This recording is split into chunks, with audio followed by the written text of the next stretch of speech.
त्याचं नाव होतं शिवाकाशीत. कोल्हापुराजवळ पन्हाळगड आहे.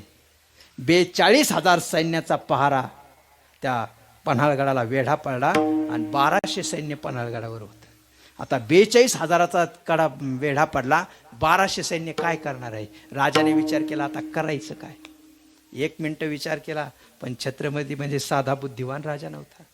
म्हणे काहीतरी याला डोकं वापरावं लागेल. म्हणून छत्रपतीने नियोजन केलं की छत्रपती सारखाच एक मुलगा तयार करायचा, त्याला पालखीत बसायचं आणि सिद्धी जोहराचा जो 42,000चा लवाजम आहे त्याच्यात तो मुलगा सोडून द्यायचा आणि राजाने दुसऱ्या साईडने निघून जायचं. नियोजन आखलं, पण छत्रपती सारखा पोऱ्या कोण आहे इथं?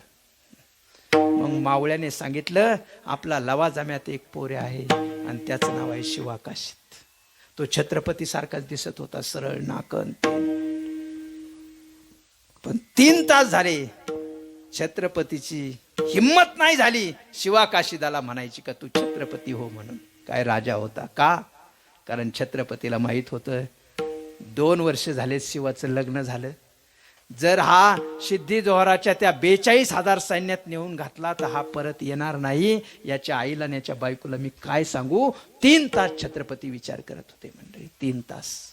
आणि 3 तासानंतर ही बातमी शिवाकाशीदापर्यंत जाऊन पोहोचली का असं असं संकट आहे आणि छत्रपती व्हावं लागतं. शिवाकाशीदाला इतका आनंद झाला, मावळा सांगतोय मी, ध्यानात ठेवा. इतका आनंद झाला, तो शिवाकाशीद राजाच्या समोर गेला, मुजरा केला. राजे, काय शिवा?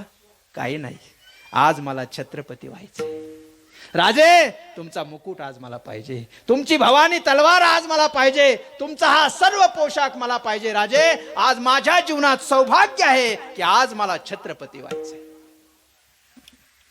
राजाने सांगितलं, शिवा असं नको करू रे, तुला मी सगळं देतो, पण तुला ज्या ठिकाणी जायचंय ना तिथून परत पाठीमागे नाही यायचं रे, हे तुला माहिती का?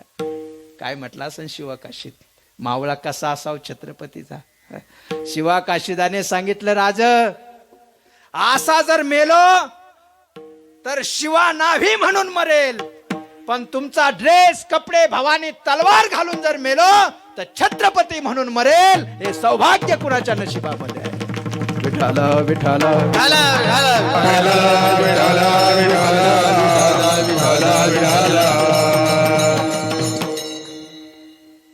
दिले राजाने सगळे कपडे, सगळं नियोजन सांगितलं.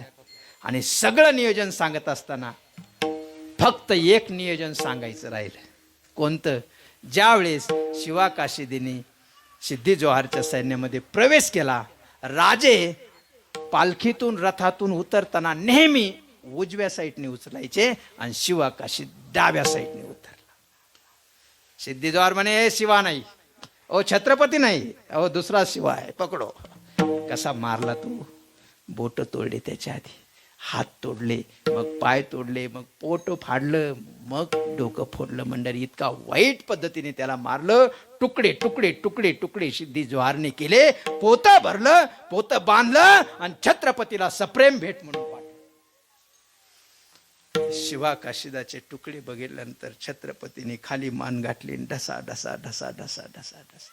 अशी शिवजयंती करा, या देशाचा नाही या विश्वातला छत्रपती एक दिवस आपल्या मावळ्यासाठी रडला पाहिजे, अशी शिवजयंती करा. विठ्ठल विठ्ठल विठ्ठल विठ्ठल विठ्ठल विठ्ठल विठ्ठल. अजून काही लोकांना हा इतिहास माहित नाही का छत्रपतीने स्वतः शिवाकाशीदाची सगळी विधी गडावर केली.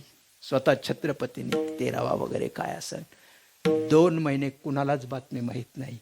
आणि 2 महिन्यानंतर राजाने शिवाकाशीदाच्या गावात जो पाटील होता त्या पाटलाला पत्र पाठवलं का शिवाकाशीदाच्या आईला सांगा का छत्रपती तुम्हाला भेटायला येणार आहे. अहो, त्या शिवाकाशीदाच्या आईला इतका आनंद झाला. का आनंद झाला असेल? कारण ज्या अर्थी छत्रपती माझ्या घरी येणार आहे त्या अर्थी माझा शिवा आज घरी येणार आहे. कारण 2 वर्ष झाले शिवा कधी घरी येत नव्हता, फक्त पोळ्याच्या सणाला यायचा.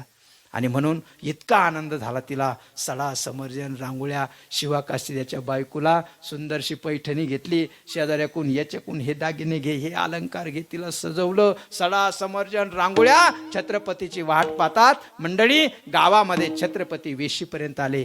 वेशीपर्यंत आल्यानंतर त्याच्यानंतर धनगर गल्ली गेली, त्याच्यानंतर माळी गल्ली गेली आणि त्यांच्यानंतर नाव्याच्या गल्लीमध्ये छत्रपतीने प्रवेश केला. समोर बघतात तर शिवा काशिदाची पत्नी पंचारती घेऊन ओवाळ्याला उभी आहे मंदिरी. राजे समोर आले. शिवा काशिदाची पत्नी आता राजाला कुंकुम टिलक करणार. एवढ्यात आतून आवाज आला, सुनबाई राजाला ओवाळू नकोस. थांबली सुनबाई. परत तिने बोट परत आवाज आला, सुनबाई राजाला ओवाळू नको. सुनबाईने विचार केलं, सासूबाईंनी मला 2 दिवसापासून तयारी करायची सांगितली आणि आता मी ओवाळायला लागले तर ओवाळू देत नाही. तिला राग आला. दुसऱ्या पोरीच्या हातात ताट दिलं आणि सुनबाई पाठीमागे गेली. मंडळी राजे आतमध्ये आले. बसल्यानंतर राजाने शिवाच्या आईला पहिला प्रश्न विचारला, आई तुम्ही शिवाच्या पत्नीला का ओवाळून नाही दिलं? आईने सांगितलं ती शिवाची पत्नी आहे. पण राजाने सांगितलं शिवाची पत्नी आहे मान्य आहे, पण तुम्ही ओवाळू का दिलं नाही? आईने सांगितलं, राजे या देशाचा राजा आहे आणि या देशाच्या राजाला एखाद्या विधवा स्त्रीने ओवाळलेलं चालतं का? अहो राजाच्या हातातूनच तांब्या खाली पडला. अरे काय आई आहे. आई तुम्हाला हे कसं काय कळालं? आईने सांगितलं, राजे मी आई आहे शिवाची. तुम्ही वेशीपर्यंत आले तोपर्यंत मला वाटत होतं माझा शिवा तुमच्या बरोबर असेल. तुम्ही धनगर गल्लीत आले तोपर्यंत मला वाटत होतं माझा शिवा तुमच्या बरोबर असेल. तुम्ही माळी गल्लीत आले तोपर्यंत मला वाटत होतं माझा शिवा तुमच्या बरोबर असेल. पण ज्यावेळेस तुम्ही शिवा काशिदाच्या घरी आले आणि त्यावेळेस माझा शिवा तुमच्या बरोबर दिसला नाही, त्या क्षणी मी ओळखलं की माझा शिवा या विश्वात आता कुठंच नाही आहे. कारण छत्रपती माझ्या घरी यायचे म्हटल्यानंतर 8 दिवस शिवा अगोदर घरी आला असता छत्रपतीची तयारी करण्यासाठी. पण माझा शिवा ज्या अर्थी तुमच्या सोबत दिसला नाही त्या अर्थी माझा शिवा या जगात काहीच नाही. खाली मान घातली राजाने. रथातून मोहराचे ताट काढले मोठमोठाले आणि शिवा काशिदाच्या घरात नेले. आईने सांगितलं, राजे हे घेऊन जा बाहेर. मला काहीच नको, मला काहीच लागत नाही. मग छत्रपतीने सांगितलं, आई तुम्हाला नेमकं काय लागतं ते सांगा, तुमची काय इच्छा आहे? त्यावेळेस शिवा काशिदाची आई बोलते, इथपर्यंतच सांगतो थांबतो, इतिहास खूप लांब आहे. सांगितलं, राजे माझा शिवा 12 महिने घरी जरी नाही आला तर बैल पोळ्याच्या सणाला घरी येत होता आणि माझ्या ताटात जेवत होता आणि सर्व गुरांना, बैल असतील गाया असतील सर्वांना त्याच्या हाताने घास घालत होता. राजे माझी एकच इच्छा आहे, आजपासून प्रत्येक पोळ्याच्या सणाला तुम्ही माझ्या घरी यायचं आणि माझ्या ताटात जेवण करायचं आणि हे बैल गुरांना घास घालायचं. राजाने सांगितलं, आई कबूल आहे, मी येच शेवटच्या श्वासापर्यंत मी या ठिकाणी येईल. आणि शेवटचं उत्तर आईने दिलं, राजे मी असं का म्हणते माहिती आहे का? कारण आजपासून खरोखर शिवाजी, छत्रपती शिवाजी महाराज गेलेले आहेत आणि माझ्या समोर जे उभा आहे तो आज शिवा काशिदच आहे. विठ्ठल विठ्ठल.